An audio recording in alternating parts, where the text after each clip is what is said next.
Mom gets $50K in child support every year, then judge notices flaw in scheme. The judge looked tired, like she didn't want to be there. She was rushing the anxious mother, examining every part of the house. She picked up a vase and inspected it. She walked over to the TV and said, 50-inch screen for the kids, eh? The mother was trying to hide her children's toys and gadgets from the judge's keen eye. Michelle Howards, a hard-working woman from Wigan, Lancashire in the UK, led a life that intrigued her neighbors. Despite working as a cleaner, she seemed to have an impressive amount of money at her disposal. She resided in an average 3-bedroom rental home where her 12 children shared bunk beds in their room. Curiosity grew among the neighbors, prompting them to wonder about the secret behind Michelle's wealth. Michelle, a 45-year-old twice-divorced woman, had successfully collected child support from each of her ex-husbands for the past 5 years. However, her fortune would soon face scrutiny. The judge who had been overseeing her family case was unexpectedly transferred, leaving the proceedings in the hands of a new judge, a female with a sharp eye for detail. As the new judge delved into Michelle's paperwork, she couldn't help but notice some irregularities. Although she was a feminist, she didn't take lightly to anybody being swindled. Certain figures didn't add up, raising suspicion within her. Determined to uncover the truth, she embarked on a mission to gather more information about Michelle and her finances. Meanwhile, Michelle's routine remained unchanged. She diligently carried out her cleaning duties during the day and took care of her children in the evenings. The rumors swirling among the neighbors didn't bother her much. She was confident her secrets were well hidden, but she left a few details unguarded which would cause all eyes to turn on her. Weeks turned into months as the inquisitive judge continued her investigation. She meticulously examined bank statements, tax records, and any available evidence that could shed light on the mystery. Her pursuit of the truth became a personal quest, fueled by her intuition and a sense of justice. Would she be able to find the evidence she was looking for? One evening, while Michelle was preparing dinner for her children, there was an unexpected knock at the door. Who could it be now? She wasn't expecting anyone. Opening it cautiously, she found herself face to face with a determined judge who had come to question her about the discrepancies in her financial records. She was standing on her doorstep and Michelle couldn't turn her away. Caught off guard, Michelle struggled to maintain her composure. She invited the judge inside, hoping to downplay any suspicions. She needed to impress the new judge on her case.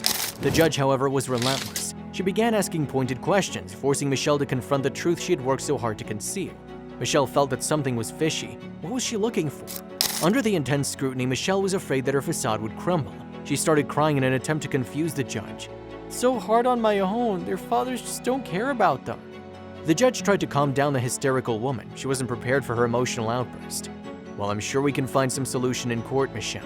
I'll see you at the hearing, okay?" She left the sobbing Michelle, who was secretly victorious that she'd bought another day. As Michelle watched the judge walk away, she knew she had a close call. The home case counselor was supposed to do the routine visits. Why did the judge herself come personally? She rushed inside and tried to clear up any expensive items she had lying about. She picked up her iPad and laptop and put them away. She needed to lay low just in case until the hearing. Also, if you have not done so already, please subscribe to our channel and click that notification bell to get inspired by these real-life stories every day.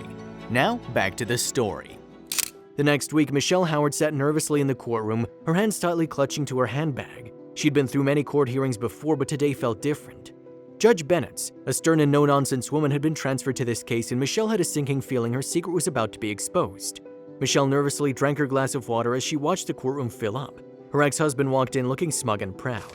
"Mrs. Howard," Judge Bennett began, peering at Michelle over her glasses. "I've been looking over your financial records, and I must say I'm quite intrigued."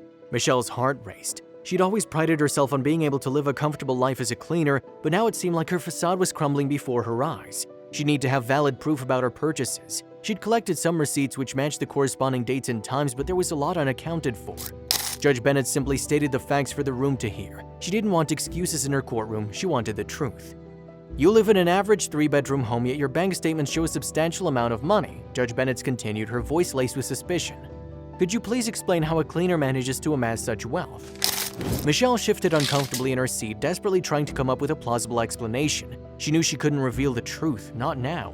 Although her lifestyle was under question, deep down inside she felt that it was her right to the money. She'd raised the children on her own while their promiscuous fathers lived their lives. The mother of 12 tried to gather her thoughts. She knew this day would come. Her ex-husband Donald was staring at her angrily. "Well, Your Honor," she stammered, I have some investments. I'm quite frugal with my spending." Would the judge believe her? Judge Bennett raised an eyebrow, clearly unconvinced. "Investments? Could you provide any proof of these alleged investments?" The judge listened attentively, gathering evidence and building a case against Michelle. The weight of her actions became apparent as the consequences of her deceit loomed over her. Michelle's comfortable life was about to crumble, and the well-being of her children hung in the balance. Michelle's mind raced as she tried to think of a way to evade the judge's questions. She knew she couldn't produce any evidence of these investments because they simply didn't exist. "Your Honor," she said, her voice quivering, "I don't have the documents with me today, but I assure you they're legitimate," she said softly. Would the judge give her more time? Judge Bennett leaned forward, her gaze piercing through Michelle. "Mrs. Howard, I find it hard to believe that a cleaner would have such substantial investments without any proof. I think it's time we uncover the truth." Michelle felt her heart sink as the judge's words hung in the air. She knew her web of lies was quickly unraveling and there was no escaping the truth any longer. "Mr. John," Judge Bennett called out to Michelle's last husband, who sat anxiously in the gallery. "I've ordered a DNA test for the youngest child. We need to clarify paternity." As the court adjourned for the day, Michelle sat in silence, her mind consumed by a mix of fear and guilt. She knew deep down that Judge Bennett was right and the DNA test would expose her deceit. Days turned into weeks as Michelle anxiously awaited the results. The weight of her actions began to take a toll on her, and she realized the extent of her addiction to having children. Her last child was conceived by IVF. Mr. John, her ex-husband, was unaware of this. It wasn't just a desire, it was a compulsion, a mental problem she'd been battling for years. Mr. John had dutifully been paying child support for 3 children over the past year, but something made him suspicious as he watched his last son grow. The boy didn't resemble him at all, and this prompted him to take legal advice. Finally, the day arrived when the results were revealed. The courtroom was filled with an eerie silence as the judge read out the findings. Whose child was the last-born son? Judge Bennett read the document carefully. She brought it up to her nose as though she was unsure of what she saw, frowning. "The DNA test confirms that Mr. John is not the biological father of the youngest child," Judge Bennett announced, her voice resolute. "Mrs. Howard, it is clear that you have been exploiting Mr. John, faking your child's paternity for more child support." Tears streamed down Michelle's face as she listened to the judge's words. The truth was finally out and there was no denying her actions any longer.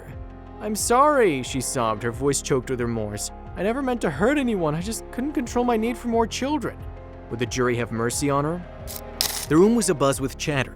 Mr. Johns was triumphantly fist-pumping. "I knew it! She's crazy, I told you," he said, pointing at Michelle, sobbing. Judge Bennett softened her gaze, her stern exterior revealing a glimmer of compassion. "Mrs. Howard, it is clear that you have a mental problem, an addiction that needs addressing. I'll be ordering a psychiatric evaluation to determine the best course of action moving forward." Poor Michelle couldn't say anything to defend herself any longer. She was caught out. The trial that followed captured the attention of the entire town. Michelle, once admired by her neighbors for her apparent success, was now seen as a fraudster, betraying the trust of the community. The evidence against her was overwhelming, leaving little room for doubt. As the judge delivered her verdict, Michelle's heart sank. She was found guilty of multiple counts of fraud and faced a severe penalty. She'd never been convicted before. The courtroom buzzed with mixed emotions from disbelief to anger as the consequences of her actions became clear. What was going to happen to her now? As Michelle left the courtroom that day, she felt a mixture of relief and shame. The truth had been exposed, and now it was time for her to confront her addiction and seek the help she so desperately needed. She was going to be admitted into a mental hospital and had to do community service for 3 years to prove her good character. Would she live on the straight and narrow? Over time, with therapy and support, Michelle slowly rebuilt her life. She moved away from Wigan, Lancashire, seeking a fresh start where no one knew her past. She found solace in helping others, volunteering at a local support group for individuals struggling with addiction. But the embarrassment of what happened stayed with her as her children never made her forget. As the years passed, the children understood the predicament their mother went through. It brought them closer in a way. Michelle managed to mend her broken relationships with her children, seeking forgiveness and doing everything in her power to make amends. She vowed to be the mother they deserved, putting their well-being before her own desires.